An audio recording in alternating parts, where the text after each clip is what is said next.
Inshuti bakunzi bacu aho muri hose hagiye hatandukanye, turabasuhuje. Uyu mwanya tugezemo akaba ari wa mwanya mukunda muri benshi, wa mwanya tubagezaho inkuru zihariye ndetse inkuru mutasanga ahandi. Disi ubu ngubu murumva ko ndimo ndavugana agahinda, kandi ku gahinda nka mwasangiye n'ibihumbi byinshi by'abanyarwanda, ndetse nawe ukaba uri buze kubabara numara kumva iyi nkuru. Ubu se disi wabimenye, ntabwo ikibarizwa kuri iyi si y'abazima. Ushobora kuba se wibaza uti sibyo ni ibiki ndimo ndavuga, gusa ariko reka nari kugukura umutima ubundi nkubwire neza uko ibintu bimeze. Ubu ngubu icyo nakubwira cyo ni ukuba icyo twafatira nka forever, cyangwa se icyo twafatira nk'indirimbo izahoraho y'ibihe byose, yaba ku izina ryayo kuri YouTube ndetse n'ahandi hantu hose wagera, ubu ngubu yamaze kuba nyibagirwa, ntabwo ikiri forever. Nibyo kubyumva biragoye ariko nizera ko wabyumvishe. Reka nkubwire ukuri nubwo kuri kuryana, ndabizi biri buze kukubabaza nk'uko abandi bose byababaje. Ubu indirimbo ya theben ni forever yari y'ibihe byose, ubu ikaba yamaze gusibwa ku rubuga rwa YouTube, ndetse ubwo tukaba twayifata nk'aho itakiri kuri iyi si y'abazima, nako kuri iyi si ya internet, bitewe n'uko ubu ngubu ntabwo wayisacinga ngo uyibone, ndetse n'ahandi hantu hose wagera ntaho wayisanga. Ni forever akaba ari indirimbo imaze kwigarurira imitima y'abanyarwanda ndetse n'abandi bantu benshi, dore ko iyi ndirimbo yari imaze no guca agahigo ko kurebwa n'abantu barenga miliyoni mu minsi ine yonyine.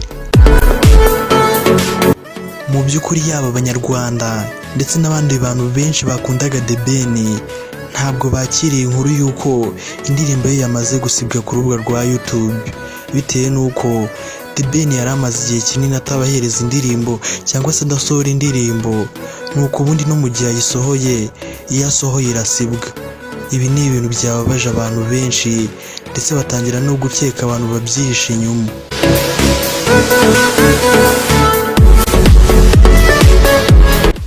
Ku mwanya wa mbere mu bakekwa turasangamo icyamamare merody cyangwa se iwacu. Uyu nguyu akaba yaravuzweho kuba atarakunze n'ubundi indirimbo y'uwo musitari theben, dore ko yari yaragize ishyari ry'ukuntu yari yazamutse ikunzwe, ndetse akavuga ko yari imurenzeho. Abantu benshi bakaba bakomeje kugenda batekereza ibintu byatumye iyi ndirimbo isibwa ku rubuga rwa YouTube, gusa ariko abenshi bakaba barimo baratekereza ibintu bitari ukuri. Njye nkabanje rero kubikubwira neza, nkubwira impamvu yaba yavuyeho, ndetse nkubwira impamvu zifatika theben yatwihereye.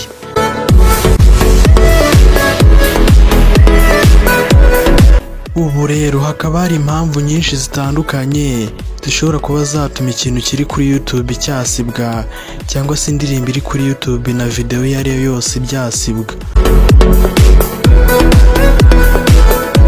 Impamvu ya mbere, kuba warakoreshejemo igihangano cy'undi nta burenganzira ubifitiye, ibyo abenshi bazi nka copyright. Iki ni ikintu kitajya kihanganirwa kuri YouTube ndetse no ku zindi mbuga nkoranyambaga zose. Mu gihe video yawe igaragaje copyright, ihita isibwa ako kanya. Impamvu ya kabiri, kuba igihangano cyawe cyangwa se video yawe itajyanye n'amategeko ya YouTube ndetse n'amategeko y'ikiremwa muntu, icyo gihe nabwo video yawe ihita isibwa. Impamvu ya gatatu, ni igihe umuntu wiuploadingiye video cyangwa se wayipostinze ari we yisibiye ku giti cye, nta muntu agishije inama ndetse nta n'ibindi bintu bigendeweho.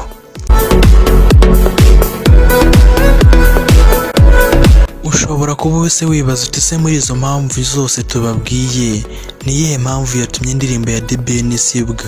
Gusa ariko icyo twababwira cyo ni uko indirimbo ya theben impamvu yasibwe ari ukubera gukoreshamo igihangano cy'undi nta burenganzira bifitiye.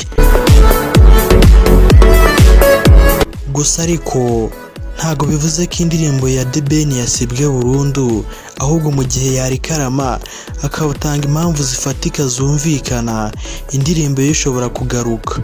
Ese wabyakira uti indirimbo ya theben iramutse igarutse? Nta kibazo, tubwire muri comment. Jye mwari muri kumwe nk'ibisanzwe, na Niyo mazina yanjye. Ibihe byiza.